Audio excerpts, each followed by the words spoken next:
Hi, and welcome to episode 3 of the 80% project, where I read down my physical TBR to get my read book percentage up to 80%. If you've missed the other episodes, I will link the playlist down below if you want to check it out and catch up. First off, I want to say thank you to everyone who is loving this series. I love doing it too, and thank you for all the lovely comments as well. Lovely to see new faces here, and thank you so much for watching. Okay, so if you've seen episode 2, we're starting this episode with 44% read books. Basically, we didn't move in episode 2, but hoping to change that in episode 3. I don't foresee myself hauling any books that I haven't read. You are a liar, actress. So we shall see how the percentage will move at the end of the video. Episode 3 is going to be really special because this is Magical Readathon edition. Magical Readathon, if you don't know, is one of my favorite readathons to do. I've been doing it since 2019 when I found the book community, and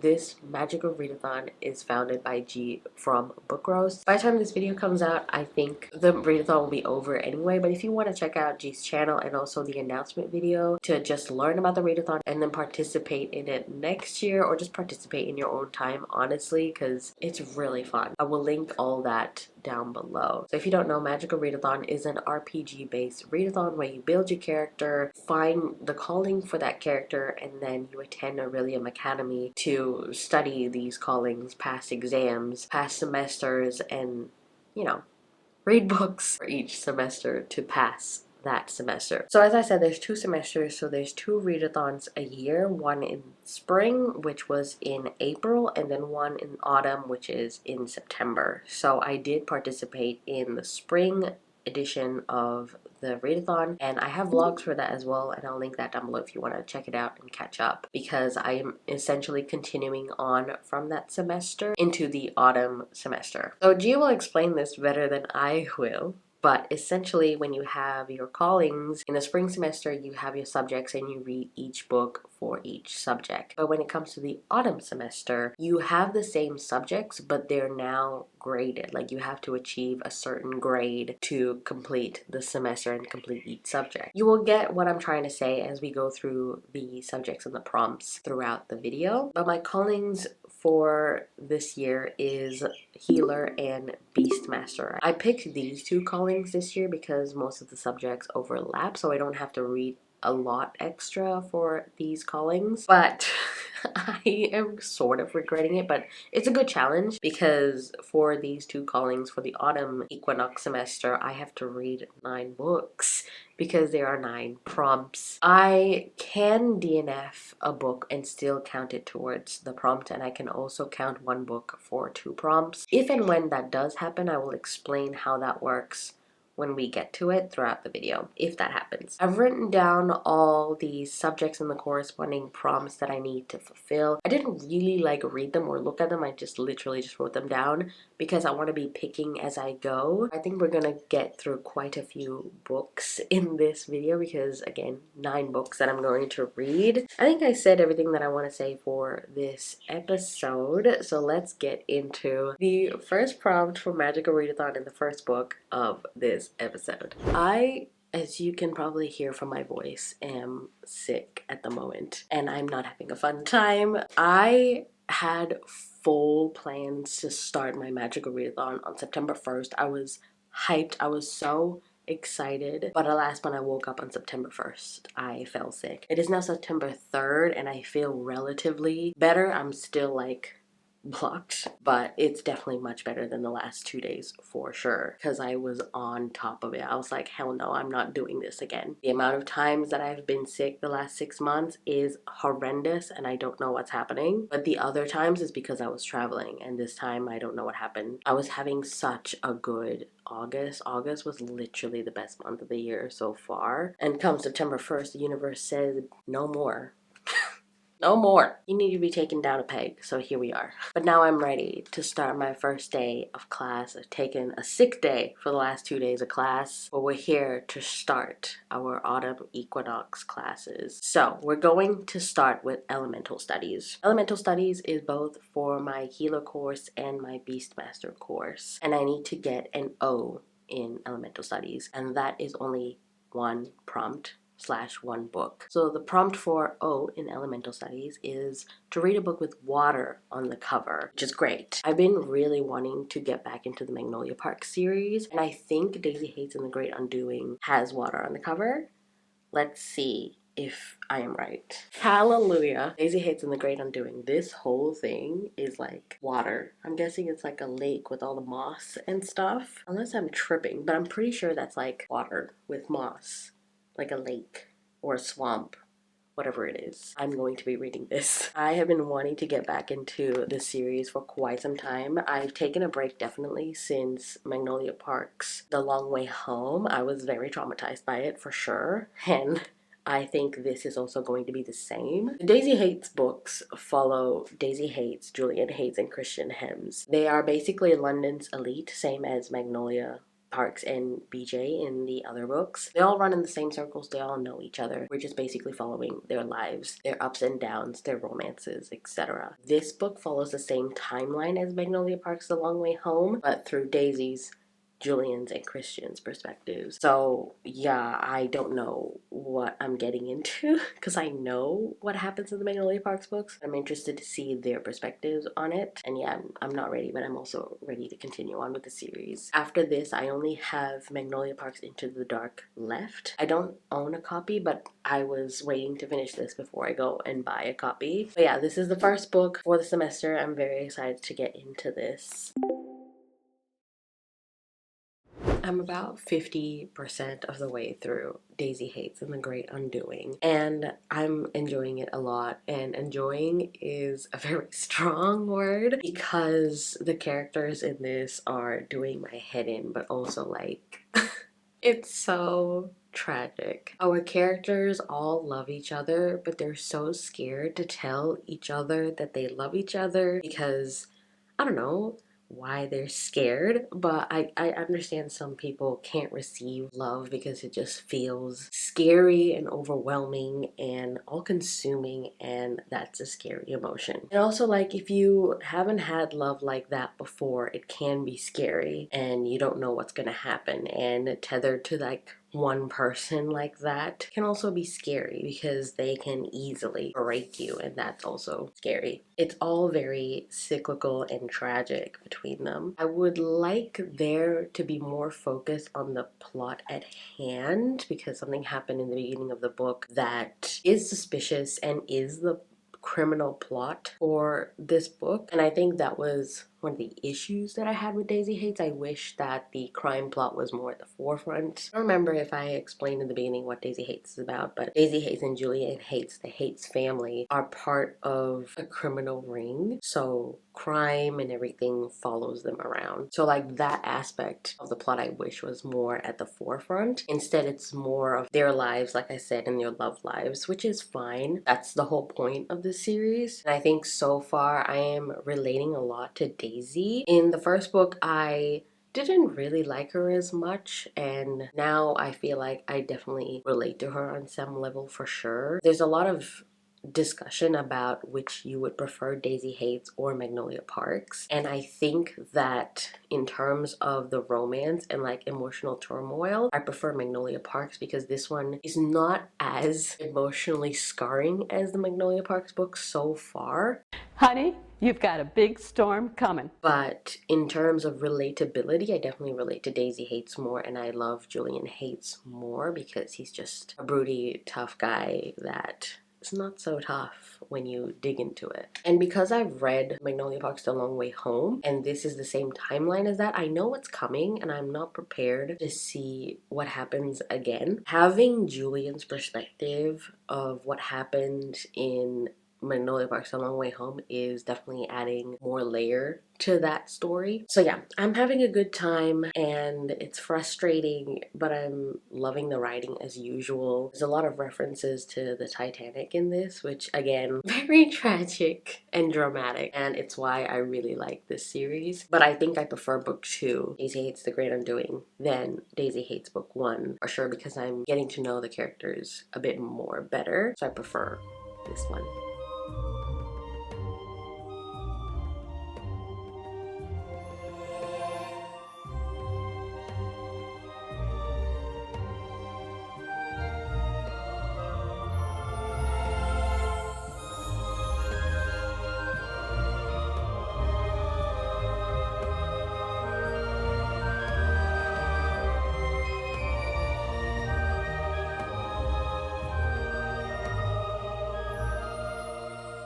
I'm not joking when I tell you I am genuinely terrified to finish this. I don't have much to go.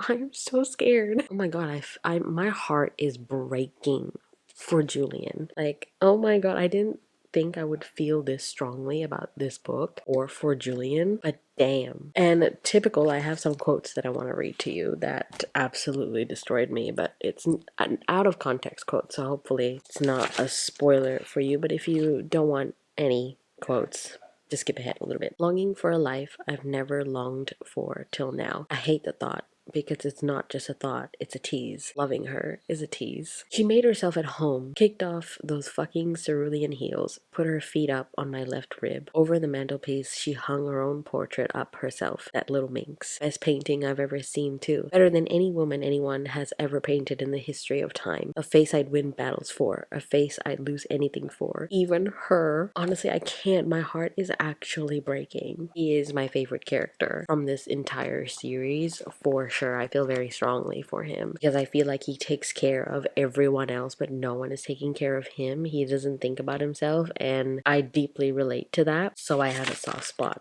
for him. And I also wrote down a quote that literally sums up this entire series, and it says, "So now we're all coming because we're all fucking suckers for a vacation, and what doesn't sound relaxing about being in a foreign country with an incestuous friend group who love each other but are fucking other people to teach each other lessons." This is literally the group. It's sickening. Absolutely sickening. I'm scared, but I'm going to have to be a big girl and finish this. And as you saw, I do have the next book in the Magnolia Park series, and I cannot believe it's just clocking to me. There is no Daisy Hates book out. Like, there's no third one out. And Jessa Hastings has the audacity to write other books? What do you mean?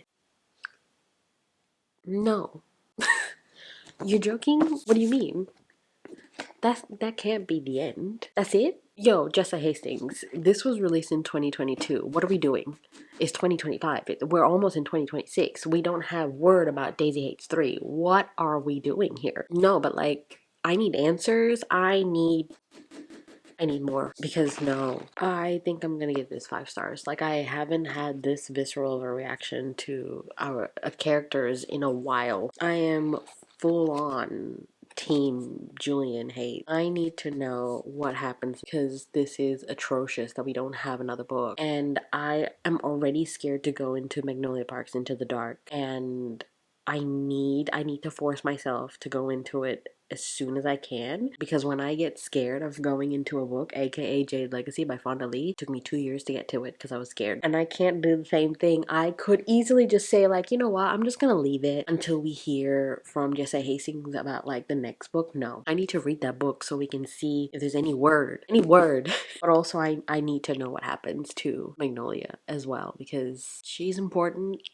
No, she's important, much to my chagrin. I have a love-hate relationship with her. So yeah, I finished book 1 for the Magical Readathon, and it's 5 stars. So I think it's time to move on to the next subject and pick book 2. Okay, so now we're reluctantly moving on to the next subject, and we're gonna focus on alchemy this time. And for alchemy is for both my healer calling and my beastmaster calling, although they both have different grades. So for beastmaster, I only need to get O in alchemy, but for healer I need a Q in alchemy. So we're gonna start with the O, and that prompt for O is to read a book with a sun on the cover. So let me have a look at these shelves first, if I can find anything. If not, we'll have a look at my spreadsheet and see what I can find there. Also, I need to mention, to get the grades for each subject, I need to go in order. So if I achieve the first grade first, and then I can go to the second level of the grade and then the third level of the grade. So because I need a Q in alchemy for my healer calling, I need to start with O first before going to Q. Okay, from my shelves, the only cover that I can find with a sun on the cover is Just for the Summer by Abby Jimenez. As we can see here, there's the sun, but I want to look at my spreadsheet to see if there's any other options before picking this. Thought it'd be fun to see what I have. Okay, I had a look at my spreadsheet, and turns out we have quite a few options, so I thought I'd run through them quickly and then I'm gonna decide which one I want. And these are the covers that I own, so I'm not looking at any other editions for these books. Okay, let's go through the heavy hitters first. So we have The Hobbit by J.R.R. Tolkien. I'm pretty sure this is a son. And then we have The Shadow of What Was Lost by James Islington. That one is definitely a son. And then we have The Lies of Loch Lamora by Scott Lynch. You can see there at the bottom there's like a little sun symbol. Yeah. And last but not least, The Way of Kings by Brandon Sanderson. See that sun poking out of the cloud? So I think that I definitely won't be picking The Way of Kings because I'm not ready. I'm not ready yet. And then the other two I have, which are definitely high on the potential list. The first one is Sisters of the Snake by Sasha Nanua and Serena Nanua. They're twins, I believe, that co-wrote this book. I got this as a gift from someone, but they never left a note, so I never knew who gave it to me or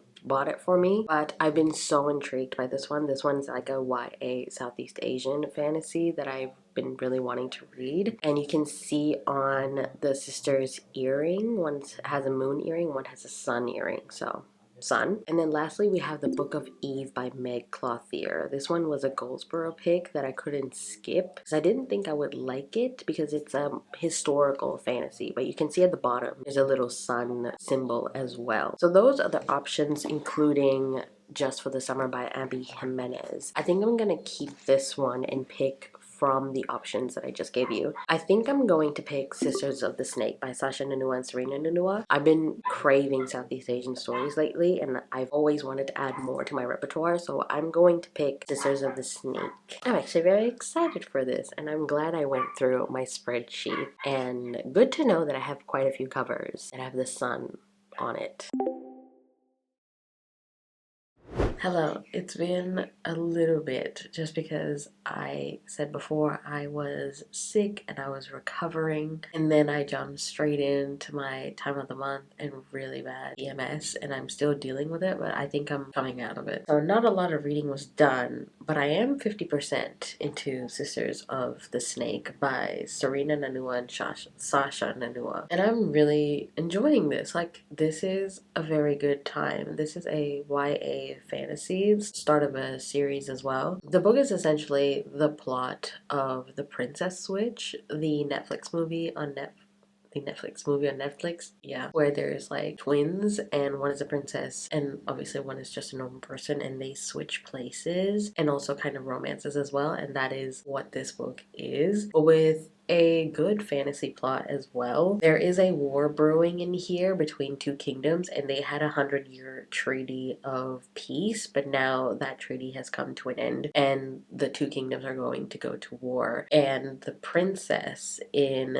this book, who is Rani, she wants to find this jewel that can grant her any wish, and she's trying to find that, and she's going on a quest. And then we have Rhea, who has again switched places with Rani and is now the princess, and she is trying to navigate life as a princess. It's just really interesting to see the perspectives of those two and them experiencing each other's world and the pros and cons for the world as well, and how they're overcoming and learning about it, because obviously one has a specific perception of the other, and then once they switch places, it's like walking a mile in another one's shoes. So it's really interesting. I am enjoying the plot a lot, and it's just a good, fun YA tropey time. The characters are nothing to write home about, but they're tolerable. I'm enjoying seeing their adventures and their experiences and how they build their relationships with each other. And also the romance, like, I'm not really invested in the romance because it is YA. There's not a lot of nuance to these characters, but the world and atmosphere is really rich and I'm really enjoying it, and it's definitely nostalgic to see and exciting to see your culture being represented in here. It's definitely more North Indian centered than South Indian because that's where I'm from, south of India. And certain parts of the culture is definitely very different between those two, but I'm still enjoying seeing a lot of the things that are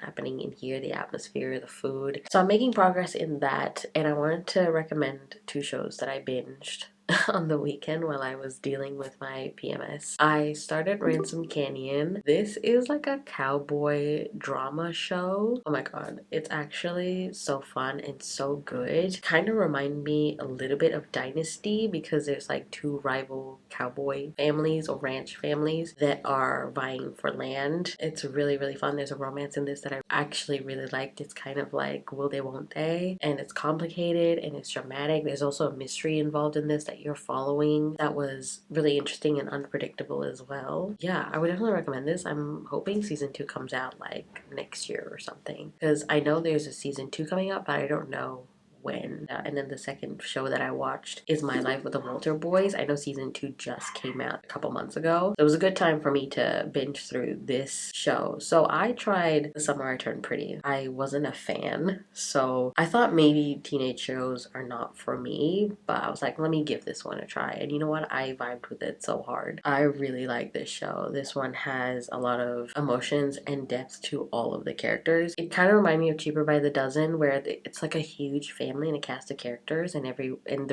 we see their relationship with each other. Loved that aspect of it. And it's also set in the West as well. It's so weird. I just finished my Hannah Montana rewatch, which they all come from the West. And then I was watching this documentary about the Cowboys, the Dallas Cowboys, also from the West. And then I watched Ransom Canyon, also from the West. And then this one, I think it's set in Colorado. I don't know if that's the West or not, but it had the Western vibes, you know, like the hats and the horses and the bull ride. No, not bull riding, bronc riding. Yeah, I really had a good time with My Life with the Walter Boys. There's a love triangle in this. I already have my heart set on one. I am firmly Team Cole on this. I had a really fun time binging those shows. I would recommend these two shows if you haven't checked it out. I also would recommend the documentary about the Dallas Cowboys. It is football season and I am a fan of the Buffalo Bills and they won 2 games so far, week 1 and week 2. The comeback that they had in week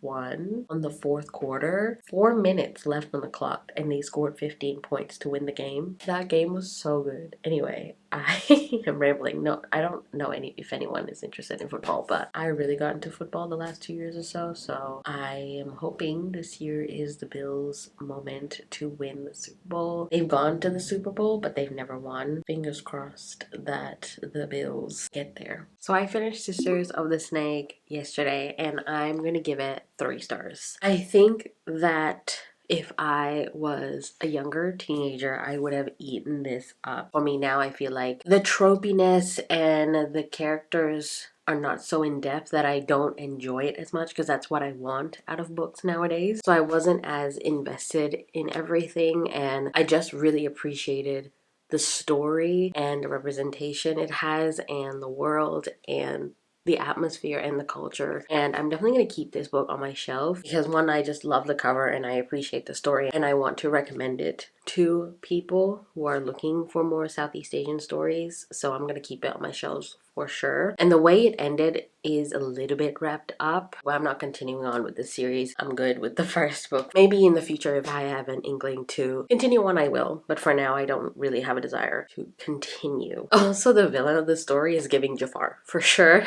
Just without Iago, but it had that vibe. Like I said, I appreciated the whole story in general, but it just wasn't for me at this time. But I'd still recommend it if anyone loves to read YA fantasies. Would definitely recommend this one for sure. Now we'll move on to the next grade for the alchemy subject. So with Sisters of the Snake, we completed our O grade. Now we're going to move on to the Q grade. And the prompt for Q is to read a book with a cover in your birth flower color. So I'm not sure what that is, but let's look together. Birth month is August, so let's look at what the birth flower for August is. August birth flower. So it looks like August birth flowers are gladius and poppy. Oh, there's a little picture here that will show me. So basically, I need a book that has a pink cover or red cover or even a mixture of both, which I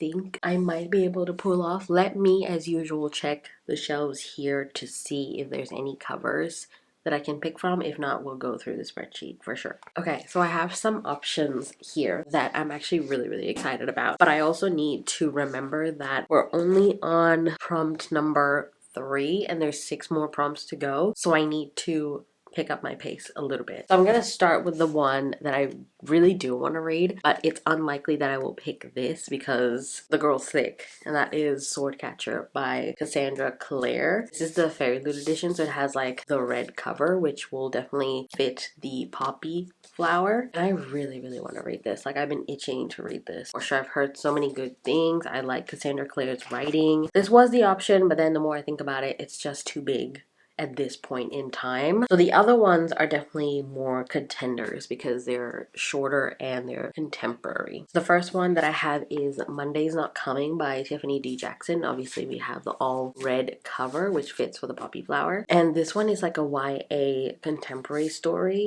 And I think it's very intense and deep, and it's about a black girl that goes missing and people are trying to find her. I don't know the full extent of this, but if I do pick it up, I'll let you know what it's about. So this is an option for that. And then we have a bit more lighter reads. So we have Flawless by Elsie Silver. This definitely matches the other flower called Gladiolus, yeah, the pink flower. And I've been in a little bit of a cowboy kick at the moment, so this is a great contender to pick up, but it is the start of the series. So, and then the next one I have is Just for the Summer by Abby Jimenez. This one has like a mixture of the pink and reds, majority of the cover, and also back here as well, so definitely fits the prompt. And this one will be continuing on a series in my spreadsheet because it's like a series of standalones, but like the characters from the previous books are in all of the books, I think. And then the other one I have is Wildfire by Hannah Grace. This one's definitely pink, so that'll match the pink flower for sure. And this is another one that will continue on with the series as well. And I think I tried to read it when it first came out, but I wasn't getting into it. So I want to give it another try and see if I like it. I think from all these, I'm really in the mood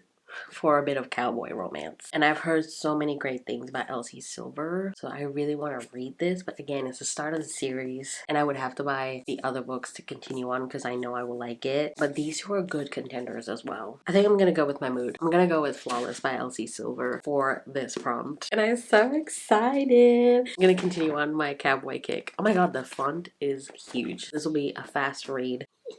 I just read the back, so we have a golden boy of professional bull riding, and then his agent asked to clean up his image. So now he's stuck with his agent's daughter to be like his babysitter. I can't. I'm so excited. Yep. I'm heading into the office today and I want to quickly tell you my thoughts about Flawless by Elsie Silver because, as you can see, I'm almost done. So I flew through this yesterday while I was in the office, so I'm afraid I'm definitely gonna finish this during my commute and back from the office, hence why I wanted to update you before I finish it. If not, there would be no update. So in Flawless, we're following two characters, Rhett and Summer. Rhett is a bull riding competitor, and he has a reputation of like this bad guy womanizer type of energy and talk around him, and then he accidentally talks shit about a sponsor, and that sponsor pulls out and he's upset. His agent is upset, so his agent is like, all right, that's it, you're getting a babysitter until you get your act together. So he puts on Summer to watch Rhett, and Summer is Rhett's agent's daughter, so Summer has to stay with Rhett and, you know, do all the things that need to reestablish his image. And of course there's a romance between the two. I have read like Professional Whatever and A Babysitter to help reestablish his image. I read All the Feels by Olivia Dade. This is one of them. He's an actor and she is, I guess, agent publicist reestablishing his image. I didn't like that one as much because the description the MMC had for the FMC was absolutely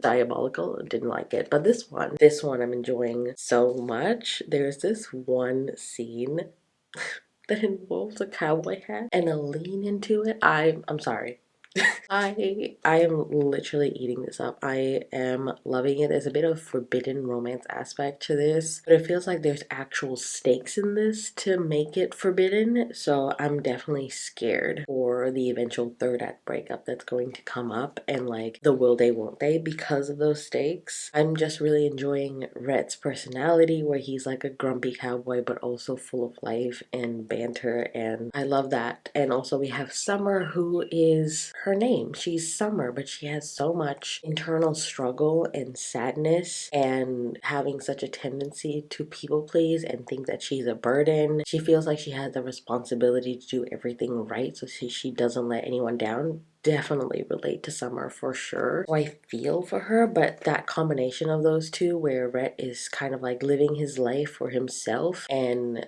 because he felt like he grew up in a big family, he didn't get the attention he needed, so he's doing the things that he feels like he gets that attention, he gets that happiness. And then obviously we have Summer, who doesn't do the things for herself, she does it for other people, and that combination is great. They teach each other things that they each other need to learn. No, I'm having such a good time with this. Did I buy the rest of the series? Hell yeah. I don't know if you can see, but I did buy the rest of the series over there. I'm very excited to continue on with the series for sure. I didn't know if I was gonna like this, but I've heard so many good things about Elsie Silver, and I heard the second book, the second book, Heartless and Powerless, is really, really good and better than Flawless. And I'm already really, really enjoying Flawless anyway. So yeah, I cannot wait to see how this ends. Wait, I'm just at the juicy part. So I finished this last night, and I'm gonna give this 4.5 stars. I enjoyed this so much. I had such a fun time. It's my first foray into a cowboy romance for sure. I'm loving it.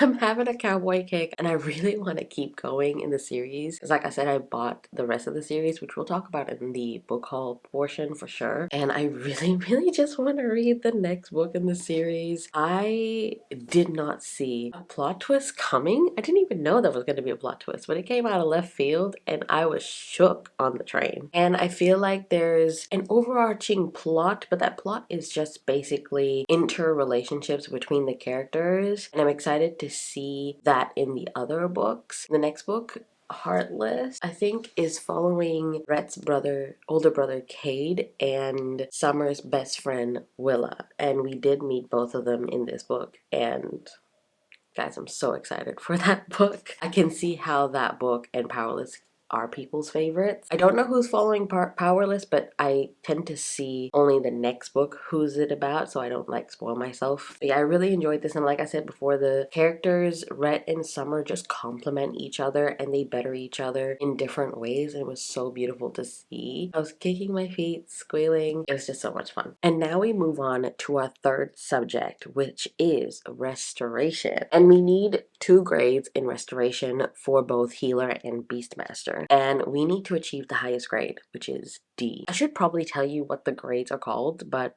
off the top of my head, I can't remember. Okay, I looked it up. So we need D for distinguished for restoration. So we need to start with O, which is ordinary, and the prompt for that is read a book with a single POV. In my interpretation, it basically just means one POV that uses first person, like I, because I feel like if you have one POV but it's like third person, it's kind of following everyone else. So let me go and pull down some options from my shelves, and we'll go through them and decide. Okay, so I have quite a few options here to go through, but we'll go through it quickly, and then I will decide what I'm in the mood for. Honestly, what I'm in the mood for is book 2 of the Chestnut Spring series, but alas, no, we can't do that because that one has 2 POVs, the FMC and MMC. Even though it is first person, it's still 2 POVs, right? Let me start with the one that I don't think I'm going to pick, but I am in the mood for, and that is The Will of the Many by James Islington. I thought it would be a good time to pick it up because book 2 is coming out really soon, but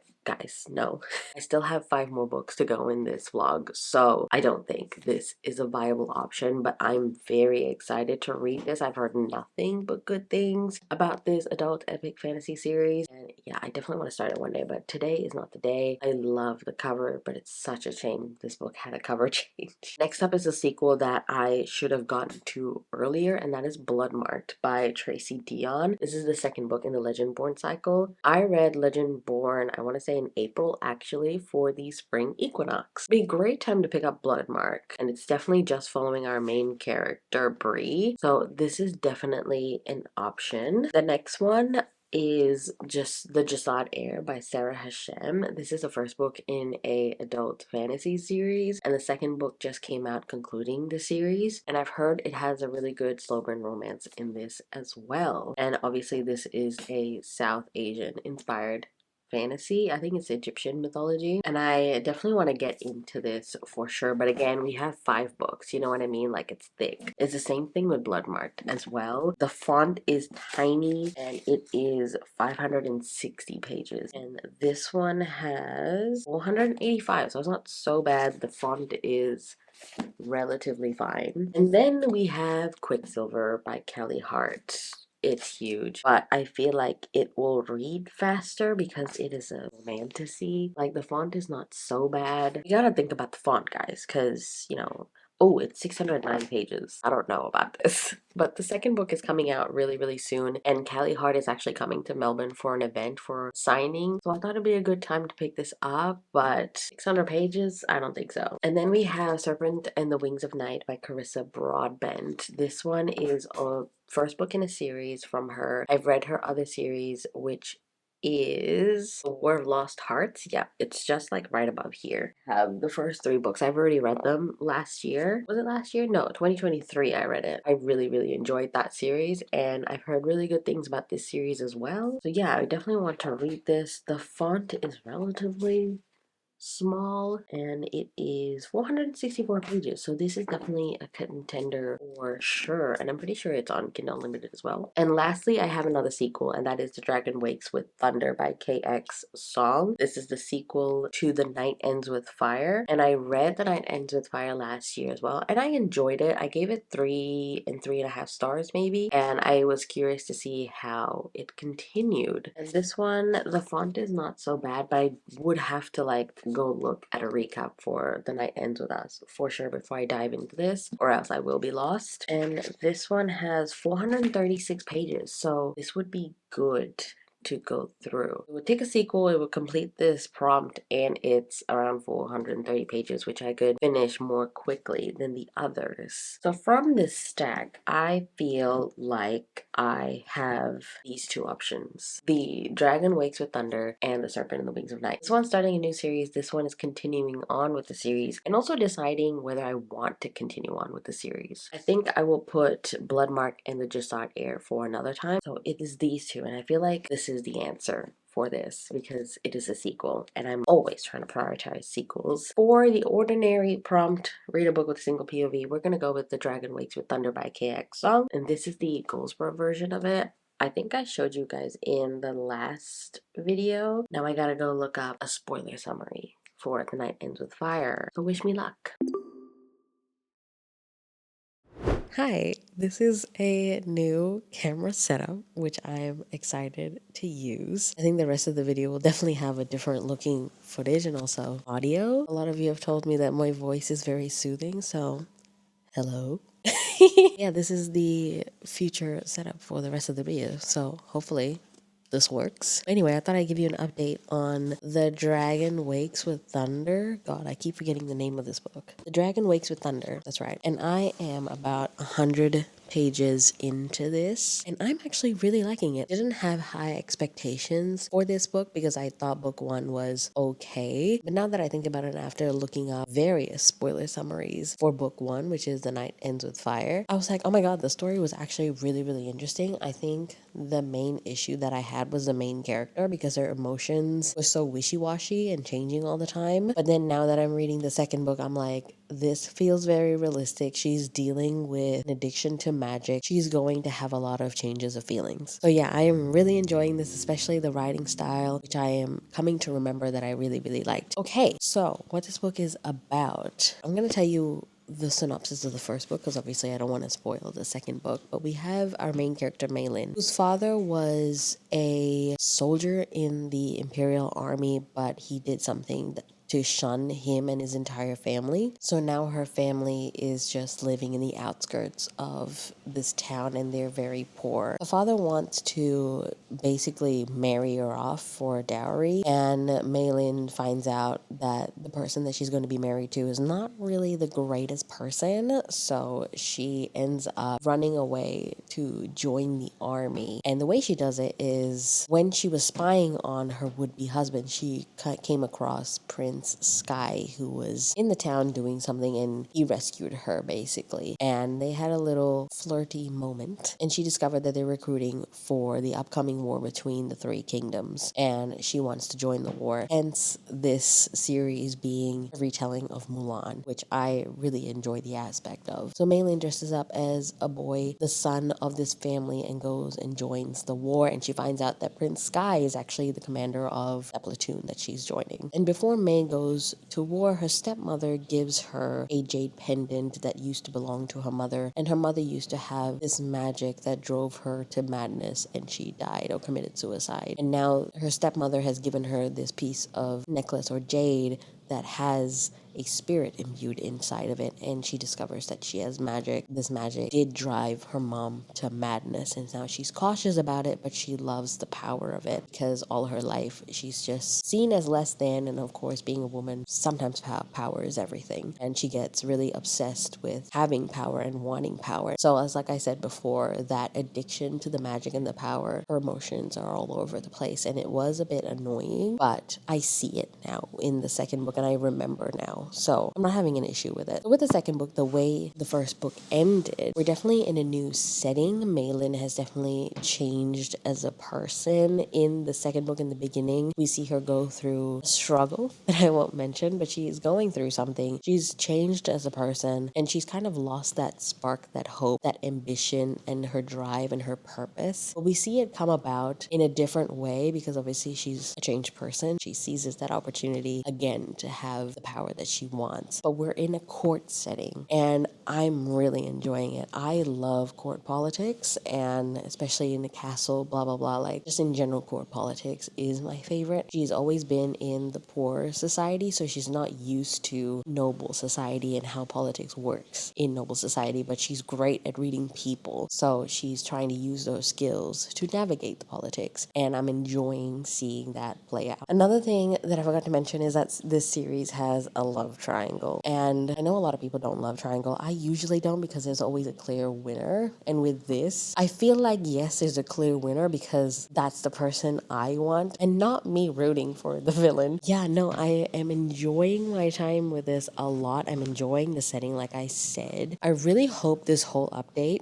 registered in this setup and nothing went wrong. And I really like this camera. I really like this mic, and I hope it sounds good. I'm gonna go back to reading and read about this hot mess. I am about 50% of the way through the book, and I wanted to come and let you know that I just remembered that this is a duology. So this is the last book of the series. I knew that when I placed an order of this, and like when I finish, and I ends with fire, but I just forgot that this is a duology. So it kind of changes my expectations perception of this book a little bit. So once I found out, I thought, okay, how is this going to end? Because this feels very much like a second book instead of the last book in a series. However, where I'm at now, it's gone to part 2 and the story has pivoted a little from the previous setting, and our characters' actions and stuff has also pivoted, so I'm excited to see where the story goes now. And I didn't explain to you how this magic system works and like what it is in general. So this series very much reminds me of the Poppy War, and our main character Maylin very much reminds me of Rin. I feel like almost the same discussions are had in both books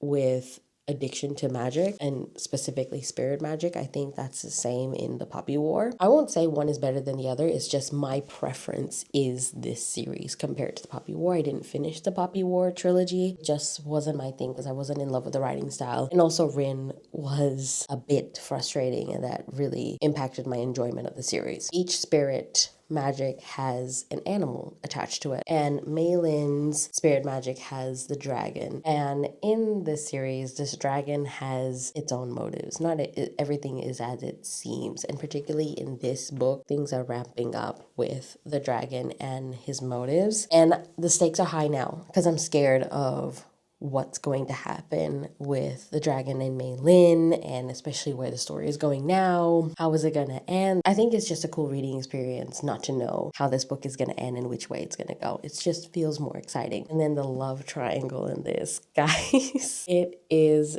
getting messy. There is a Tamlin character in here. Mr. Tam Tam has spread his influence to this book, and it's not looking pretty. I'm still rooting for the villain here, and I want them to end up together, and we'll see who she ends up with, or even if she ends up with anyone. Like, it's crazy out here. I'm really enjoying the second book compared to the first one. So I finished The Dragon Wakes with Thunder by KX Song, and I actually really enjoyed this. I gave the first book 3.75 stars, and I'm giving the book 4 stars. I actually prefer the second book to the first book. I think it's because we really dive into the characters. It's a different setting that I like. It's a lot more political, and we're jumping into like the bigger arching plot. And of course, this is the last book of the series, so we're wrapping it up as well. I think I mentioned before during the 50% mark ish, we're going into part 2, and we're leaving a setting that I really like to go somewhere else. And I liked that aspect as well. Our main character Mei Lin goes on a journey,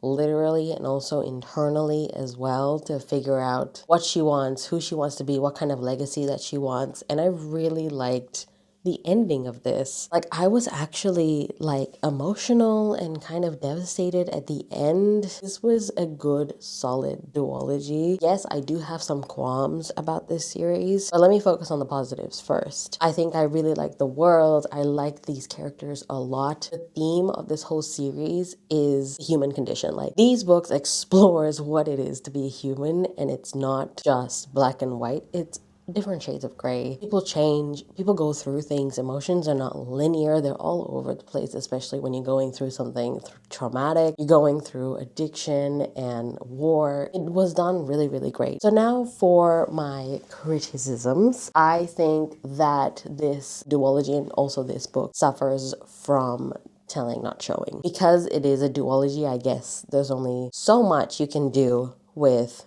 however many words you have. So there was a lot of telling, not showing, which is definitely not my favorite. I feel like you miss aspects in building the world and building the magic. But I feel like in terms of the characters and the characterization and the character relationships was the focus in this. So I appreciated that because I am more of a character-driven reader. But the other parts of this series was definitely not done as well. Anyway, that's like some of my qualms. That's why it's not like a series that I really love. I would recommend, if you liked the Poppy War, this is like a lower scale in that, but I think it's still like a solid fantasy duology for sure. We're here to pick the next book in the Magical Readathon, and we're still in the restoration subject. So we've completed the O grade, now we're moving on to the Q grade, which is qualified. And for qualified, we need to generate a random country 5 times and then pick a book that the author is from that country. Because I'm picking from my physical TBR, I'm not sure if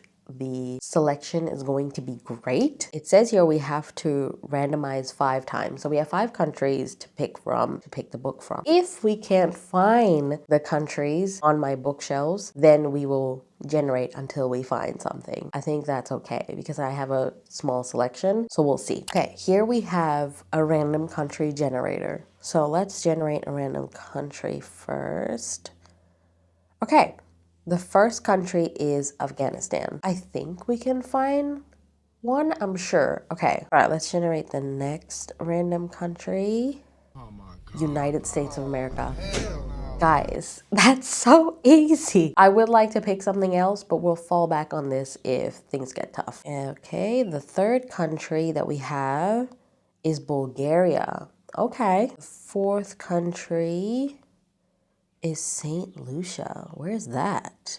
Eastern Caribbean. Okay. All right. And the last country to generate is Timor-Leste. Where's that? Southeast Asia, Dili, Portuguese. Okay, so the 5 countries that we got is Afghanistan, United States of America, Bulgaria, St. Lucia, and Timor-Leste. I'm going to try and find authors from Afghanistan, Bulgaria first. I highly doubt we have one from St. Lucia or Timor-Leste. So yeah, I'm gonna have a look around to see if I can't find anything. I feel like we have to go with United States of America, but I feel like that's an easy cop out. You know what I mean? But let me try and find one of these. So I tried to find any Afghanistan or Bulgarian authors on my shelves. All I found is either Egyptian, South Asian authors or Southeast Asian authors or Iranian authors actually as well. No Afghani or Bulgarian authors on my shelves, and I don't know if I want to just cop out with the United States of America authors. So I'm thinking let's generate one more country and see if I can find an author from there. Okay, let's generate one more country. Please give me a good one. Vanuatu. I don't think I have Vanuatuan authors. Let me just quickly check. So, you know, a lot of them are literary fiction and I don't have them on my shelves. I'm just gonna try another time because I really don't want to use USA. You know what I mean? It feels like a cop-out. Okay, let's see if we can generate another country. United Arab Emirates. Is that Dubai? Yes, it is Dubai. I think when I was researching, one of them was from Dubai. Let me quickly check. This is so frustrating because I was researching and then I remembered one of them was from Dubai and now I have to go through the list again, try and find out who it was. Okay. I'm so annoyed. So the author that I thought was from Dubai, no, she's just based in Dubai, but she's an Indian immigrant. We need to randomize again because I ain't doing USA cop out, okay? All right, please.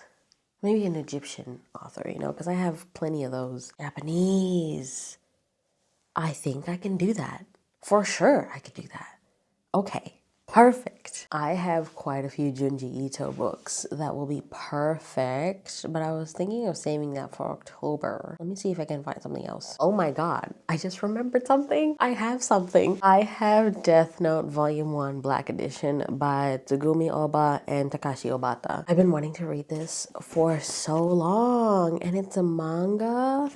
Yes, perfect. This is going to be the book for the Q prompt for restoration. And we got a Japanese author. Finally, I'm sorry for keeping you for so long, but I hope that was entertaining because that was a bit frustrating for me. I will be keeping a lookout for Afghani fantasy authors, really, because I know there's a lot of literary authors out there. Keep an eye out. If you have any recommendations, let me know down in the comments. But for this prompt, we'll be reading Death Note Volume 1.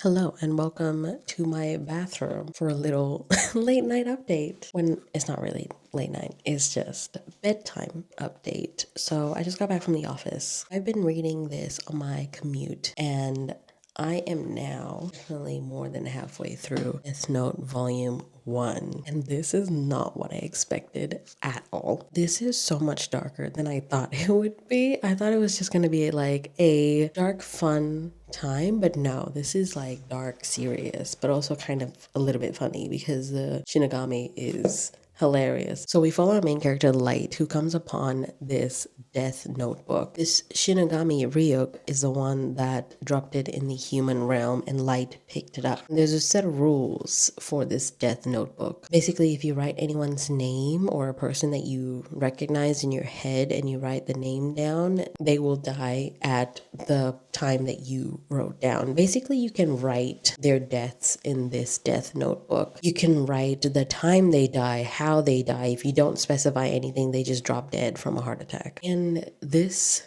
kid takes it upon himself to start writing down names into this notebook, and he just takes it upon himself to become God and take people's lives into his own hands, which is bonkers. This is not what I expected it to be at all, but I'm having a good time reading it. Like, I definitely want to know more to the story. Is there a larger plot to this? And I'm also excited to see our main character Light progress in his character, because he's doing dark shit and he doesn't seem to have a line, and he's like a criminal mastermind in this. Like, he has his own like rival, and this rival is kind of like I don't know, police investigator that's investigating all the murders that he's doing. It's not what I expected at all. It's a pleasant surprise. And I'm definitely continuing on with the series. Obviously, it's like a very popular manga series and anime series. And I've been wanting to read Death Note for so long before I watch the anime. And I'm definitely gonna either buy a copy for myself, even though I'm not trying to haul copies, but maybe get it from the library and read it to continue on with the volumes, because yeah, I want to know more. This is really good. If you haven't read this, I highly recommend it. So I finished volume 1 of Death Note, and I'm giving this 4 stars. I really enjoyed this. Like, I'm very pleasantly surprised at how much I enjoyed this. I think I knew at a certain level, like, I would enjoy this, but I didn't think I would enjoy this much. And I thought this series was like a fun cookie time. I didn't think it was going to be this dark and deep and like into the psyche of a person that has so much power. It's really, really good. And fun fact, I actually borrowed volume 2 from the library. So I am currently reading volume 2 as well while I'm at the gym. So I'm enjoying that as well so far. It's just so interesting because it's like our main character, Light, has this Shinigami that's like following him around, but like, is Light being influenced by this Shinigami to have these like thoughts and do the things that he's doing? Or has it just been there this entire time and he's just doing it? It's a really interesting thing to see. I'm excited to see if that is the case, if that is addressed throughout the volumes. And I'm so glad that I picked this up. It's not at the level of Full Metal Alchemist for me at the moment. I love Full Metal Alchemist. We'll see as I go through the volumes if it becomes at that level, but I'm so glad I picked this up for sure. Okay, now we're moving on to the next grade of the restoration subject. So the last grade that we need for restoration is D for distinguished. And the prompt for distinguished is give an author a second chance. So I need to go have a look and see what authors I need to give second chances to, and then I'll be right back. Okay, so I have a little list here. Majority of the authors that I want to give second chance to are thriller horror authors, and I want to save those books for spooky season in October. I have come up with a list of authors that I have books for to give second chances to. So the first one is Alone with You in the Ether by Livy Blake. I've read the Atlas 6. I DNF'd the Atlas 6 because I wasn't a fan of the writing style, so I wanted to give her another chance because she writes so many different books. So I feel like a lot of her books I can give second chances to because it's all different. So the next book that I want to read from her is Alone with You in the Ether. And that one I feel like is a contemporary book, not a fantasy one. I don't know how I'm going to feel about that. So I want to try that one. So that's one option. And then we have Cursebound by Sarah Al-Arifi. So I read the last book in the Ending Fire trilogy by Sarah Al-Arifi, and that is The Ending Fire. I think you might be able to see it. It's the orange book up here. So I read that and it was disappointing to say the least. And then before that I read Faybound, which is the first book to Cursebound, and that one as well didn't feel like Sarah Al-Arifi's writing. It felt like a debut book. I loved The Final Strife and the Battle Drum, and then after that I read Faybound. Disappointing, but it was okay. And then I read The Ending Fire, the last book to the Ending Fire trilogy. Disappointing yet again. So Cursebound will determine if I am going to continue on with Sarah Al-Arifi, but that's just so sad because I love The Final Strife. She has a new book coming out as well. I think it's called Cleopatra. I will try that out, but I want to see if I should give the Faybound series a second chance by reading Cursebound. So this is an option. The next option is Babel by R.F. Kuang. I feel like this is is a far stretch because I'm not in the mood for this or in the brain space for this. But I have given R.F. Kuang a couple chances. I read The Poppy War in 2020, I want to say. I liked it. I didn't continue on with the series. And then when I did want to continue on, I reread The Poppy War, had the same feelings. And then I went into The Dragon Republic. Good Lord. I went into the Dragon Republic and I wasn't feeling it either. I DNF'd it. So I gave up the Poppy War series. I read Yellowface. It was good, but it was a little heavy-handed on all the themes. So I wasn't like totally in love with it. So now Babel is my second chance for R.F. Kuang. I'm not even excited for Catabasis. I know that already came out. I'm not even excited for that because I don't know if I'm gonna like her writing style because that's just seems to be the theme. So Babel is the next chance for R.F. Kuang. But again, I don't think I'm in the mood for that or in the right headspace for that. So I'm going to keep Babel aside. And the last book that I have here as an option is Gallant by V.E. Schwab. I like V.E. Schwab. I love her Vicious series, Vicious and Vengeful. And then the other books that I read is her middle grade series, which is such a fun, spooky, atmospheric time. And then I read The Invisible Life of Addie LaRue, and that was very mid for me. So after The Invisible Life of Addie LaRue, I haven't read anything by V.E. Schwab. So Gallant is kind of like the next step. I do have her Darker Shade of Magic series, but I'm trying not to start too many series right now. So the next option is Gallant. This one's also really short and atmospheric, spooky read. Kind of want to save it for spooky season. I think I'm going to prioritize a sequel here. So I'm going to go with Cursebound by Salah El Arifi, and we'll determine if I'm going to continue on with this series or if I need to unhaul the series. I don't know. It's a shame. I really do like Salah El Arifi. Like, I recommend the Ending Fire trilogy, like the Final Strife and the Battle Drum. Chef's kiss. Anyway, I am going to give Cursebound a try. I'm going to go in with like low expectations because I remember Feybound. I still need to look up spoiler summaries because I want to know more of the details I've kind of forgotten. But from what I remember, it was very predictable. Cursebound is the next book for our restoration subject. And then once that's over, we can move on to our last subject for Magical Readathon. Woohoo, we're almost there, people. We're almost there. I am not very far into Cursebound. I think I'm like 30 pages into Cursebound, and I have come to the realization that I don't care. I simply don't care. So I went and found recaps of Feybound, and I read through them, and I was like, okay, I'm ready. And I kind of was like, I remember what happened, and I was like, that's so predictable. Like, I don't really care for the characters, but I'm like, whatever, I'll give it a shot. And then I went into Cursebound and didn't really have to find a recap because the recap was actually in the beginning of the book, so wasted my time for that. But that's fine. I read the recap again, and I was going through the characters. I went to Yoran's perspective and then went to Little's perspective, and I was like, I don't like them.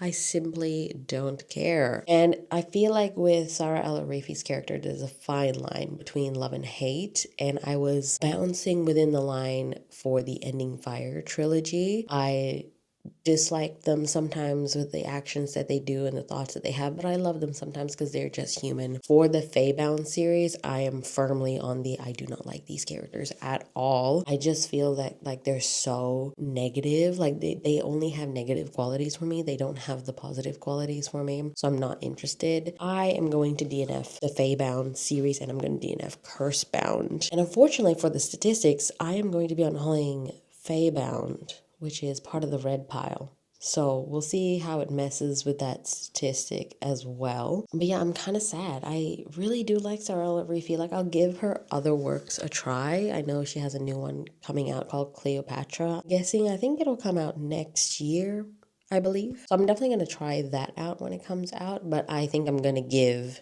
the Feybound series a miss, which is a shame. These books are really pretty. I forgot to say what these books were even about. Well, we follow our main characters, Yoran and Little, and they are elf sisters. And they live in the elfin lands, and Yoran is a commander of the elfin army, and Little is a diviner, a seer, so she can see the future and she tells prophecies. And Yoran one day makes a mistake as a commander and she gets banished from the elfin lands, and Little follows her because she doesn't want to leave her sister alone. And both Yoran and Little, and also Yoran's second in command, Ryan, he also is very loyal to Yoran, so he followed both of them. So the three of them stumble into the Fae lands, and they stumble onto Fae who haven't been seen in thousands of years. They thought to be extinct. So they come across the Fae and they get captured, and they get taken to the Fae underground lands, and they learn about the Fae and the world and how they work and their culture and how different both Elven and Fae are, even though they're kind of similar. The one thing that I really liked about this series is the inclusion of both Elf and Fae. I feel like it's always one or the other in fantasy books, so this was definitely very unique in my opinion, where they had both, and they both have distinguished cultures and practices. And I feel like the plot and the prophecies that Little has, very predictable. The prophecies that she has, just like very comical. Wonder what this is about. Oh well. And obviously it's going to be like a shock factor when we get to see the prophecy happen. She's like, oh my god, I can't. So that attitude is also being seen in the second book, and I'm just not having any fun, honestly. Off they go. So Cursebound completes the restoration subject, even though I am DNFing it. With the Magical Readathon, you can purchase scrolls in the Guild Emporium for when you need specific things. So you collect points every time you finish the readathon. I believe you collect 50 points every time you finish a semester. I've been doing this since 2020 or 2021. You can imagine how many points I have. And then also you get 10 points every time you complete a month in the year-long readathon that I have completed last year, and I'm doing it this year as well. Last year alone, I have 120 points, and this year I am solely up to date. So I think right now it's October. We'll get to that. And I finished 9 months, so that's 90 points. So I'm pretty sure to buy a scroll for DNFing is 20 points. I have to look, but my point is I have points. So I can buy the scroll to count Cursebound as a DNF and also count it for the grade for the subject. And speaking of the Magical Readathon, we're participating. It's October. The readathon ended at the end of September. So I'm going to purchase a scroll to extend the readathon so that I can finish it away from the allotted time. But fear not, we're getting into the last subject for the Magical Readathon, and that is animal studies. And this is for my Beastmaster career. And for animal studies, we need to achieve the highest grade, and that is distinguished. So we need to read 3 books for this subject. So we start with the first grade, which is ordinary, and the prompt for that is to read a debut book. Now, because I have been reading quite a few fantasies back to back, I want a palate cleanser, I think. However, the next prompt, which is the next grade, I already have a specific book for that because I really want to read this, and that one is a romance. So do I want another romance, or should I just stick to my fantasy? I don't know. That is the question. Let me bring you to my bookshelves and we can pick a book. Okay, so up here we have my romance shelves, my contemporary shelves, and I said I wanted to pick a palette cleanser, so obviously I'm going to pick from here. Again, I don't know, because the next book that I'm going to pick is definitely a romance. Hint, hint, it's on the shelf. The book that I was leaning towards for a debut book is The Love Hypothesis by Allie Hazelwood. That is her debut book. I had a look. I really want to read that, but I don't know if another romance will follow that if I really do love it. So that one is an option. So let's look at something else first and see what we can find. These 3 shelves here are my fantasy or romantasy shelves. I don't think oh no, I do. This down here, Lore of the Wilds by Annalise Brie, is a debut book. So that is a good option. And I think everything else on this shelf I have read, except for Spinning Silver, but I don't think Spinning Silver is her debut book, and I don't think Palace of Eros is a debut book either. And on this shelf, I really want to read the Sad Air or Quicksilver, but they're pretty thick. I'm trying to finish this episode. We have 3 more books to read. And then this shelf right here is all my adult/YA fantasy books. And the only debut books I have is Cavitry and Of Flame and Fury. But again, I'm not in the mood for fantasy. So I think I am going to pick Lore of the Wilds by Annalise Sabrana. We're getting through a lot of subscription books in this episode, and I'm happy about that. So this is going to be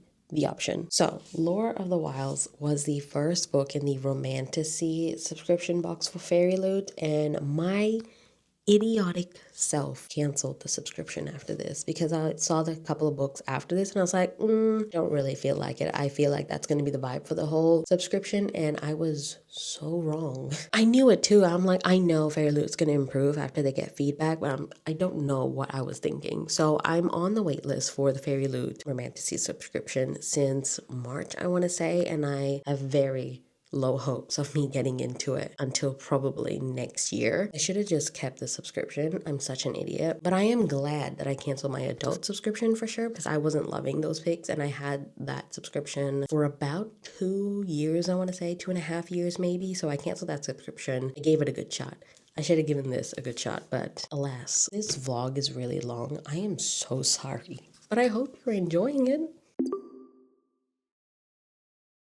I am almost about halfway through Lore of the Wilds. I'm on page 152. This is very easy to read for sure, so I'm definitely flying through it. And we're following a main character, Lore. So in this world, humans actually came from another realm and they're trying to get back to their homeland, and they don't know how to get back to their realm, and it's been hundreds and thousands of years since that happened. And the world that they live in now is a world of Fae, and the Fae obviously looks down on humans. So this world is like a classic Fae versus humans. Like, Faes are their betters and humans are just disgusting creatures. And of course humans think the same of Fae. So the humans live a poor life in this village in Duskmere, and they're not allowed to leave their village because Fae sentries are posted around the village. They still have to pay taxes, etc., etc. But anyway, Lore is a human living in Duskmere, and she's an orphan. Her parents used to be in the uprising and they were killed. Anyway, she's an orphan that works in an apothecary that is owned by her uncle and aunt. And one day, two Fae, Dark Fae, comes into her apothecary and buys a book from her. And one of the Fae is a lord of a kingdom, and he recruits Lore to come to the kingdom's library, and he needs her to go into that library and sort out all the texts and books, which is kind of a dream job. So no Fae can go into that library because of some ancient old curse. So they theorize that maybe a human can go in there, but they never thought a human could read their language or have any education or have any smarts. Rude, first of all. So he discovered that Lore can. So he takes Lore unwillingly to the kingdom, and she has to stay in the kingdom and go through all the books in the library. Again, dream job. But of course she's sad because she has to be away from her orphanage family. Anyway, she's there. She's in this library trying to figure out this curse, and also sorting out all through the texts, and also trying to figure out maybe she can find information about how the humans can go back to their realm. When she comes across this book that is magical and she doesn't know what's happening, and things go haywire from there, really, because I'm not too sure what the overarching plot is of this book. I'm still trying to figure it out. I have theories as to what the overarching plot is, so we'll see. I really like the atmosphere of this book because it's a classic like humans versus Fae, and I'm familiar with that type of world, so it's kind of like a comfort to me. So I don't mind this book so far because of that. And in terms of Lore as a main character, I don't see her personality. She's mainly there as like a conduit to the story for us to experience the story. I just think this book so far is okay. Like, I was really enjoying the first half of this book where we were in the library and we were sorting through the text and we're learning about a bit of the politics of the world. It doesn't go into details, this book, like what magic these Fae have and like their backstory as well. Like, we don't know anything, but also at the same time Lore doesn't know anything, so obviously we won't know anything. So there's that. But now where I'm at, the story has taken a turn, like the setting has taken a turn. And again, like I said, I was enjoying the library aspect because I thought maybe we would find more information about this world and people's backstory and like the magic. But the bottom line is I'm interested in the world, so it's keeping me going. It's okay so far. I also think Lore is a little bit juvenile. It's mentioned in the book that she's 22, but I feel like she's being written a little bit juvenile. This is an adult novel, but it feels a little bit YA, especially because we're not getting a lot of details about everything. So it's very easy to read and digest. The only adult thing about this is that Lore swears. Sometimes, and there's romance in this as well, which in my opinion is moving very fast, so I'm not really interested or like invested in this romance. But I also think there is a love triangle in this because there's two men on this cover, and I think we've met the other man, but there's no progression there, so I don't know how this is gonna go. We shall see. I'm only halfway through, but bottom line is I think it's moving too fast for me to be invested in either of the romance, so I guess we'll see. I'm just cruising along with this book. Like, it's easy to read, like I said, and I'm enjoying the atmosphere, so I'm gonna keep going and hopefully uncover the larger plot in this.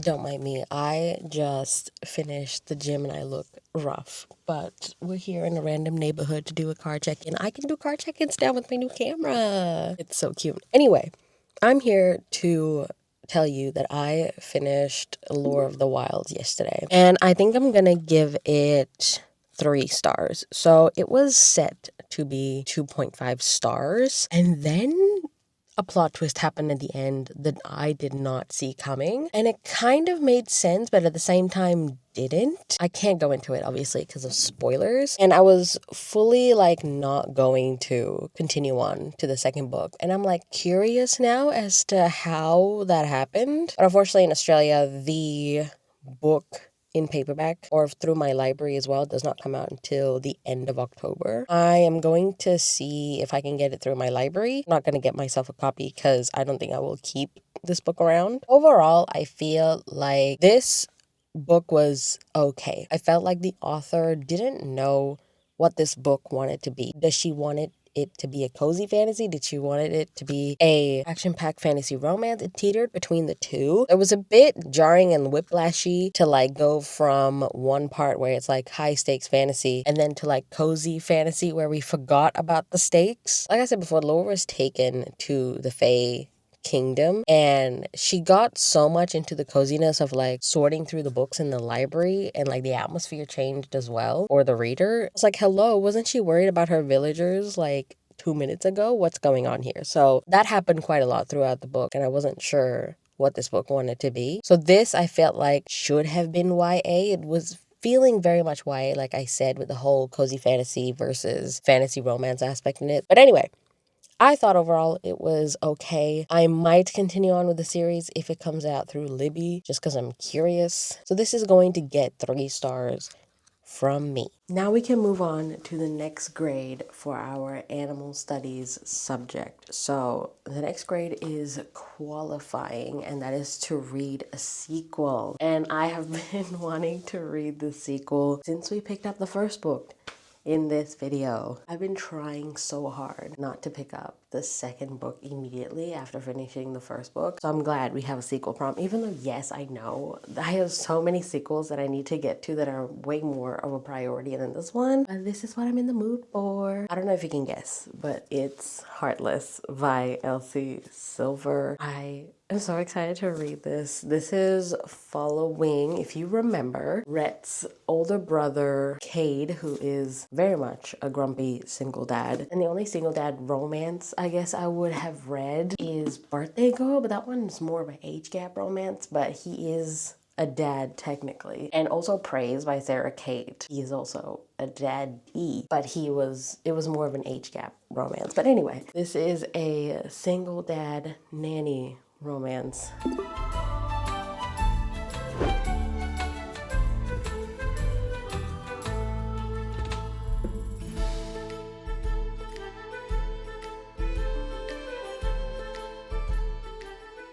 I am actually flying through this.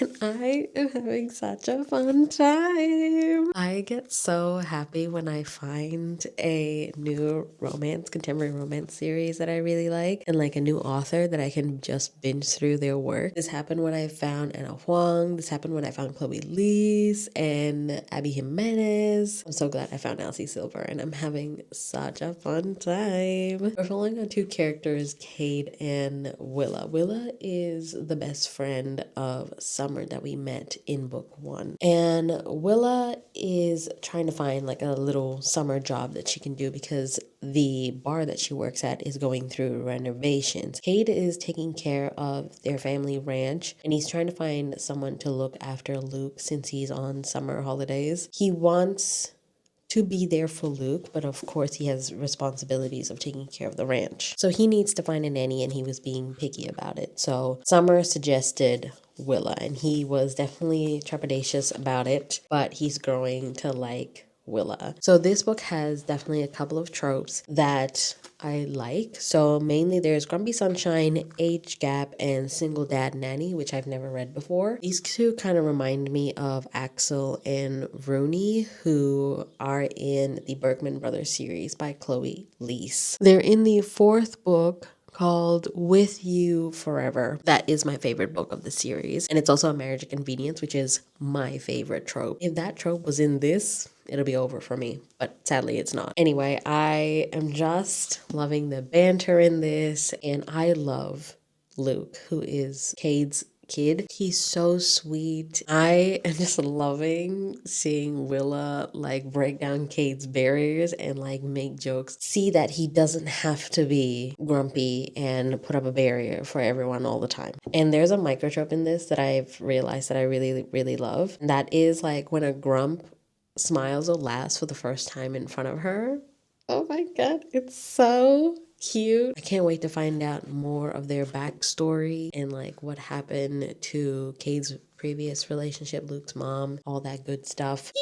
I'm so happy that I picked this book up. Like after this episode is done, I'm definitely going to be reading book 3 for sure. Just keep going, you know what I mean? Elsie Silver has so many books out that I have so much material to go over and catch up. And I'm pretty sure she's writing a new series next year as well, which is great. I have finished Heartless by Elsie Silver. No, guys, like, you don't understand. This is going to go up as one of my favorite romances of all time. I love this so much. I don't know who I was attracted to more, Cade or Willa. I don't know. I loved the tension that they had and like the love that they had for each other and like the family dynamic in this. I have like dog-eared a couple of things that were my favorite scenes. Guys, the dirty talk in this is actually insane. I've never heard such filth come out of a man's mouth. I would reread this again and again and again, and that's why I think this is one of my favorite romances now. All you Elsie Silver lovers were right. Like, I get it. I cannot wait to dive into the next one. I'm not as enthusiastic about the next one because I think it follows Jasper and Sloane, and we meet Sloane in here. We met Jasper in book 1, and he's also in book 2. And I think the next one is Powerless, and that is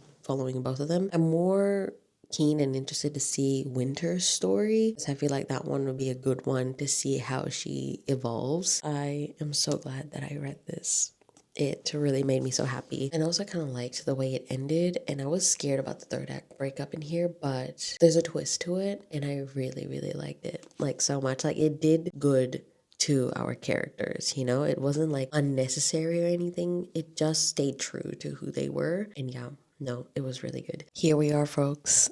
We're here for the last prompt for the Magical Readathon. Hallelujah. I love the Magical Readathon, but this felt like an eternity, but I'm so glad that I stuck to it, and I've read 8 books, going to be 9 books so far. I only DNF'd 1, and that was Cursebound. Anyway, the last prompt that we have is for the animal studies subject, and that is the last grade, and that is distinguished, and I am distinguished. And the prompt for that is an auto by author. Now I have quite a few of these, but I don't know if any of my auto by authors have any new books out. So in terms of romance, we have Emily Henry, Chloe Lees, Abby Jimenez. I do have Abby Jimenez's newest release, and that is Just for the Summer. I do have an arc for Say Your Name, but obviously we don't have that physically, but I do have Just for the Summer, but I just read Heartless, so I don't know if I want to jump into a different romance. And then we have S.A. Chakraborty. I do have The River of Silver in my physical TBR, but I would like to read the Daevabad trilogy before I read The River of Silver, so we're not going to undertake that mission right now. And then we have Fonda Lee. Her latest book is Breath of the Dragon. Let me go get it. So this is her newest book that she co-wrote with Shannon Lee, who I believe is the daughter or the granddaughter of Bruce Lee, and they wrote a YA fantasy book. And of course, Fonda Lee, autobi author, I had to buy this release, so this is definitely a option. Another one of my autobi authors, let's see, because most of them that I've given 5 stars to, like When the Moon Hatched, that only has one book. I have Melissa K. Rorick. The book is only going to come out in November. Obviously, Sarah J. Maas, there's no new one, sadly. I would also say Brandon Sanderson is one as well, and now John Gwynne, but I don't want to read those right now, and especially John Gwynne, I only need to read that next month in November for the Catch Up Book Club, so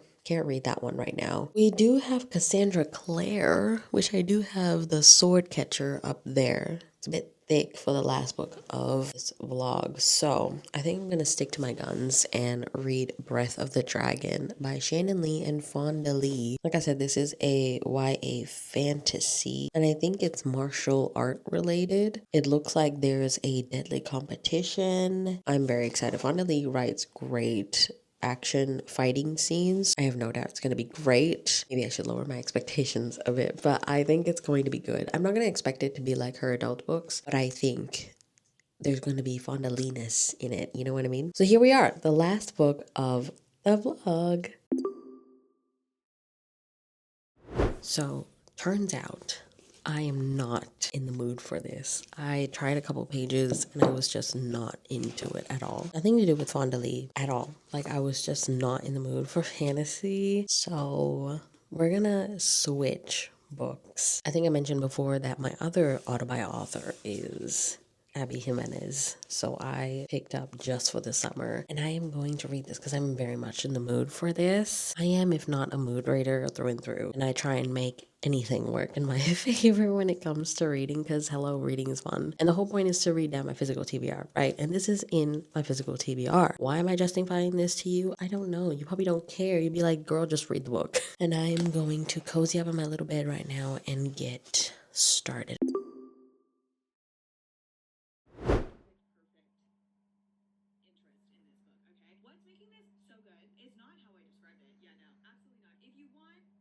I don't know if my anxiety is just popping off or this book is triggering my anxiety. I'm about 150 pages into this book, and I started it yesterday, and the whole day that I was reading this, I was so anxious. And I don't know if my anxiety is just going or this book is triggering my anxiety, but I know some of my anxiety definitely comes from reading this book. Definitely when I was reading last night, majority of it, I was very anxious. And this morning when I started reading it, I was still anxious. So I think it's not to do with this book specifically. I think it's definitely the topics that's triggering my anxiety. Like, I guess I'm relating to a lot of things that our main character is going through. Both of our main characters are going through. Anyway, we follow our main characters, Justin and Emma. Justin and Emma believe they have this curse where every time they date someone and then they break up with them, their significant other finds the love of their life after them. So finding each other on a Reddit thread talking about this curse gave them the idea to start dating each other, like fake dating each other, and then break up, and then hopefully they can find the one, because they think that if they date each other, they'll cancel out the curse. But this is way more than that. Each of them have a lot going on in their personal lives, and it's not what I expected. I thought the romance was going to be the forefront of this, but no, I feel like their lives are very much the forefront of this, and the romance is like a solace of peace and bubble that we're going back to after the hard topics that are being discussed and gone through. It's the deep topics that's really triggering me, because I think I relate to a lot of the emotions, and it's not something that I was prepared to confront this time of day. I'm still going to read through all of this. I think it'll be good for me to confront these emotions and my anxiety, and also try and ask myself why I'm feeling so much anxiety about this. Like, is there any truth to this? This is getting really deep. You don't need to know any of this, but I just thought I would say it because mental health is really important. But anyway, just know that this is very triggering for me. I'm having a hard time reading this, and it's not the book's fault. I think Abby Jimenez is doing a great job conveying these characters' emotions and what they're going through. I think the emotions of this is very real. I am sadly here to tell you that I have DNF'd Just for the Summer by Abby Jimenez. So I got to about almost halfway through this book, and I have decided to DNF it. So it's been a while since I've actually DNF'd it because I wanted to make sure that this book was giving me anxiety. Turns out I was right. So all of last week was really bad. My anxiety levels were really, really bad. So I needed to put this book down, and since then I have calm down, which is so weird. I never expected this book to trigger me like this. So unfortunately, I just can't read this book, even though it has really good topics and the emotions that Abby Jimenez has written is really raw. But I can't. I'm so sorry. It's definitely not what I expected, and I feel very bad for not finishing this book. I am sick of feeling anxious lately, so I'm not putting myself through anything that will make me feel anxious. So that is the last book of this episode, and now we can go through the spreadsheet. Actually, no, we can't go through the spreadsheet yet because I need to go through all the books I read and also all the books I've hauled. It's not going to be pretty, guys. I am not excited to see what the percentage is going to be. So let's run through the end. You can probably hear the rain in the background, and I apologize for that. I love the ambiance, but it's gonna fuck up my audio. But you know what? It is what it is. It's time to wrap up episode 3, and I'm not gonna lie to you, it's been quite a few months. For the sake of this wrap up, I'm gonna let you know all the books I read in this episode, including what I read during the episode, and then I'm gonna tell you all the books I've hauled during the episode, and then the books I've unhauled during the episode as well. I have a pile of hauled books over here that I've bought during the episode. I said I wasn't gonna buy anything, but alas, here we are. So let's run through all the books I've hauled. First up is the November book of the Fairy Loot Epic fantasy subscription, and that is Bone Raiders, The Bone Raiders by Jackson Ford. It is a very, very pretty edition, and it has a little lizard on it. It's giving Komodo Dragon. It's giving the dregs from Faithful and the Fallen. I haven't read any of the Epic fantasy subscription books yet, but I'm very, very excited for this one. Animal Companions, animals in fantasy books, I'm always down for. And I already said this in the episode, but I did buy a set of the Chestnut Spring series. So hear me out. There was a deal for this. Normally, each book retails for $22. On Amazon, they were on sale for $12 each. I also had a 5% coupon as well. So technically, I got these for $10 each, which is really good deal. I couldn't pass up on this, and I was gonna read the rest of the series anyway, so yeah, I bought the rest of the series. So we have book 2, Heartless, book 3, Powerless, book 4, Reckless, and book 5, Hopeless. And as we saw in the episode, I've already read Heartless, so I only have 3 of the books left. Next up, I also hauled Human Rights by Juno Dawson. This is the 3rd, and I want to say final book in the Her Majesty's Royal Coven. Yes, the final book. It is like an urban fantasy to do with witches set in real life Earth, and it's an adult fantasy. I think if you love books with witches, with occults, with high stakes as well, I definitely would recommend this series. It is such a good portrayal of witches, of sisterhood, of camaraderie, but with the plot going on, it definitely does have really, really high stakes. Definitely recommend the series, and this is the final book, and I really want to read it, but I really want to reread the first 2 books before I dive into the 3rd. Next, we have 3 books that came in a little box set because I am part of Catch Up Book Club that is run by Becca from Becca in the Book books and we're running through John Gwyn's work. So I've already finished The Faithful and the Fallen and we're diving into Of Blood and Bone trilogy. So the first book we have is A Time of Dread. The second book we have A Time of Blood, and the third book is A Time of Courage. And during this episode, I actually did read A Time of Dread by John Gwyn. So I only have 2 books left to read, which I definitely know I will read within the next, I don't know, 3 to 4 months. Next up is The Raven Scholar by Antonia Hodgson. This was, I'm not a spontaneous buy, but a spontaneous read. So I started this in August and then finished it up in October. So I finished this during the episode and I got the book originally from the library, but because I loved it so much, I got a copy for myself. But I have really enjoyed this book so much. And the last book that I hauled during the episode is Alchemized by Senlin Yu. This is a very popular release back in September, which I did buy for October because it was my favorite book club pick for October and November because it was really huge. Okay, so those are the hauled books. Let's talk about the books I've read in this episode and during the episode as well before we jump into the unhauling of books, because obviously whatever I read, some of them are getting unhauled. So let's run it from the top. The first book I read in this episode was Daisy Hates and the Great Undoing, and I gave this 5 stars. I'm still reeling from the ending of this and I want the next book now. Then I read Sisters of the Snake by Sasha and Serena Nanua, and this one I gave 3 stars. I still enjoyed it. I still think about it sometimes just because I loved the atmosphere of this, and of course the culture that I see in this book just brings so much joy to me. This is still going to be sitting on my shelf as a little shelf trophy. Then of course the next one was Flawless by Elsie Silver, and I gave this 4.5 stars. What a great start to the series. I'm so glad that I started this series and I started my little cowboy yeehaw journey. And then I pick up The Dragon Wakes with Thunder by KX Song, and I gave this 4 stars. I think it's a solid ending to a duology. I think overall it is a solid duology.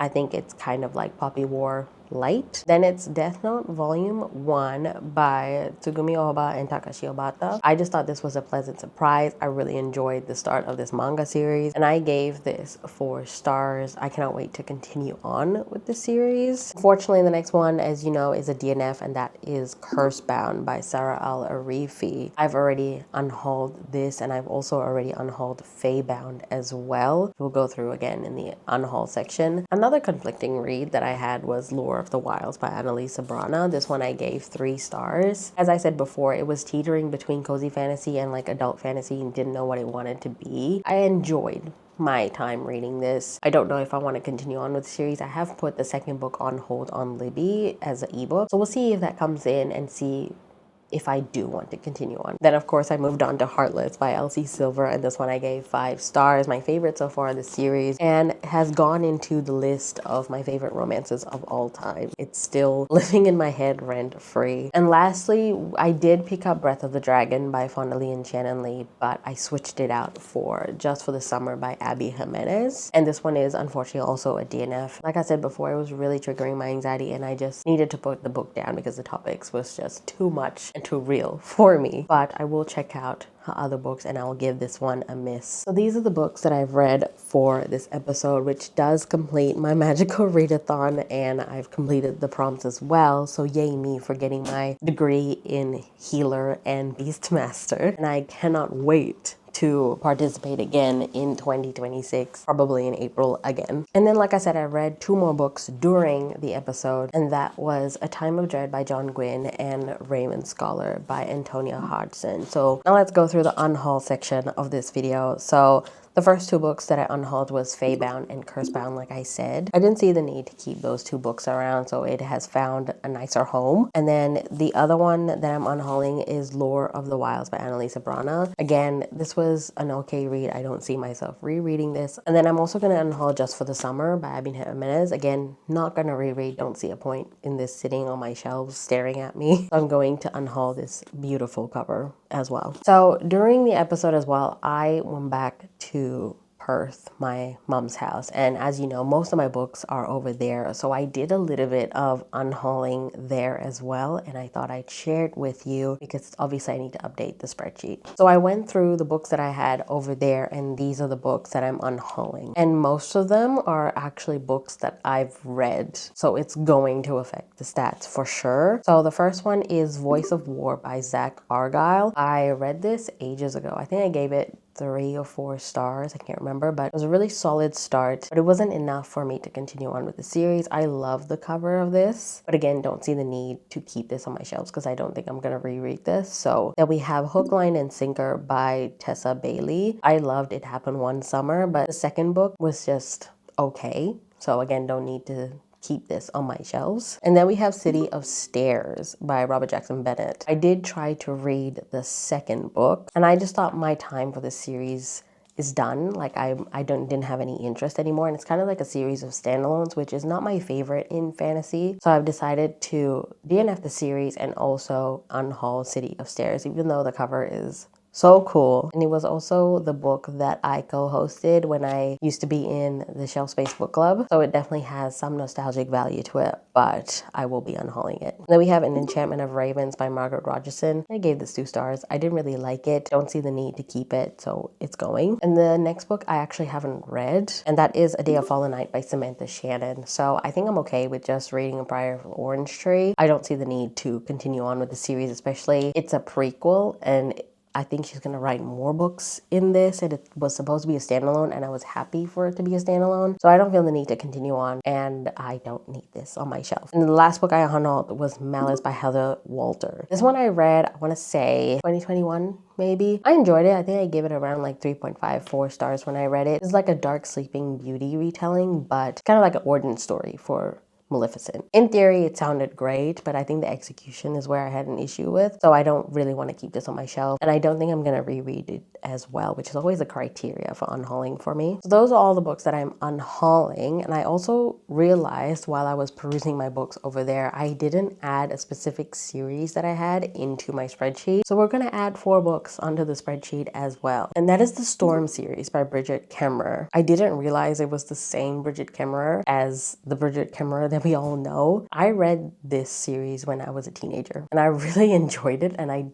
can't bring myself to unhaul it. So I have it in my collection, and I realized at the time it's not on my spreadsheet, so we're going to add those in there as well. Okay, now we've gotten that all out of the way. That's a lot of books that we're talking about. Let's add them all into the spreadsheet. Here's the spreadsheet once again, and now I have added something new. You can see in the top corner, I have the percentages up on the side so we can see it change in real time. I thought this would be fun. So first things first, let's add all the hauled books to the spreadsheet. First we have Bone Raiders, and then we have the Chestnut Springs series. So we have Heartless, Hopeless, Reckless, and Powerless. All right, so here are the years to publish, and then we have Human Rights.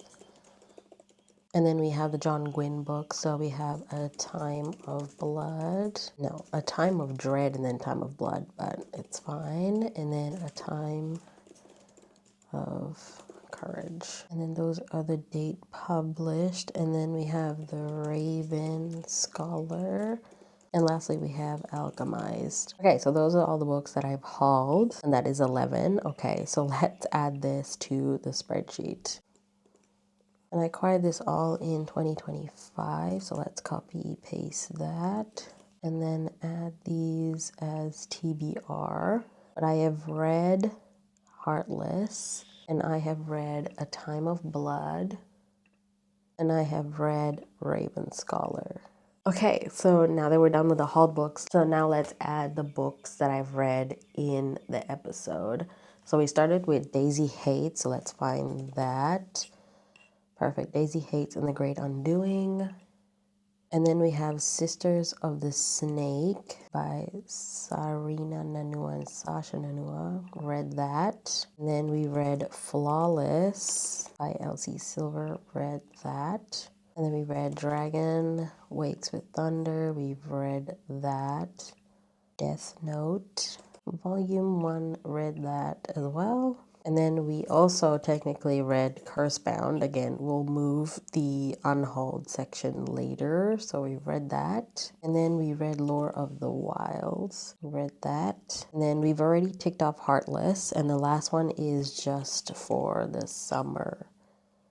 Read that. And then the other two, A Time of Blood and The Raven Scholar, we've already added it to the read section. I personally can't see the percentage you're seeing up in the corner, so I'm going blind here.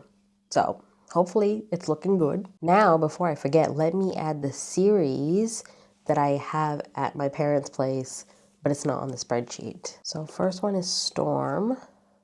Second one is Spark. Then it's Spirit, Elemental, Sacrifice. And I acquired this, God, I can't remember, but I'm going to say 2015. Let's do that, because I think that's when I read it. And now we add these as read. Okay, now let's add the unhauled books into the land of the dead. So first up that I'm unhauling was Feybound and Cursebound, so let's do that. Get rid of this. And then we also take Cursebound, add it here, get rid of this. And then we are also getting rid of Lore of the Wilds, put it here, get rid of this. And then we have Just for the Summer, get rid of this. Voice of War, yep, here, by Zach Argyle, added to the Land of the Dead, and then get rid of this. I know it seems weird that I'm getting books that I've read, but the whole point of this video is to, one, get down my physical TBR, but two, also curate my shelves to books that I love and represent me as a reader. So it's part of the process. Then we have Hook, Line, and Sinker. Add that here. Get rid of it. City of Stairs. As you can see up here, City of Blades I unhauled, I think, in the beginning of the year. I just haven't gotten rid of City of Stairs, so we're doing it now. So let's delete that. And then we have an Enchantment of Ravens. Get rid of that. I still want to read Sorcery of Thorns. I haven't done that yet, but that seems like fun. And then we have A Day of Fallen Night. This one I haven't read, but thank God I'm not going to be reading it because I really didn't want to. And that was a sign that I needed to get rid of it, so see ya. And then we have Malice by Heather Walter. Perfect, not by John Gwynne. Get rid of this.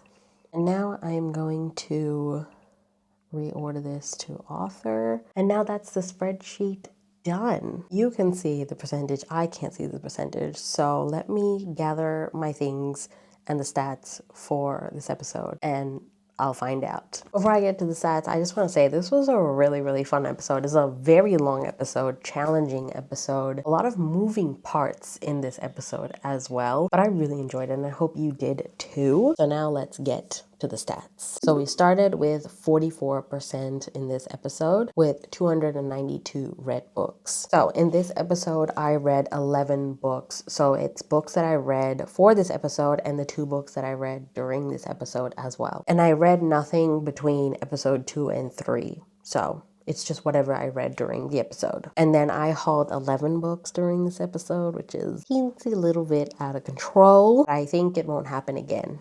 Fingers crossed. But I will say I unhauled 11 books. There's again that net off stat that we have. And now our end stat. I'm going to look. 45%.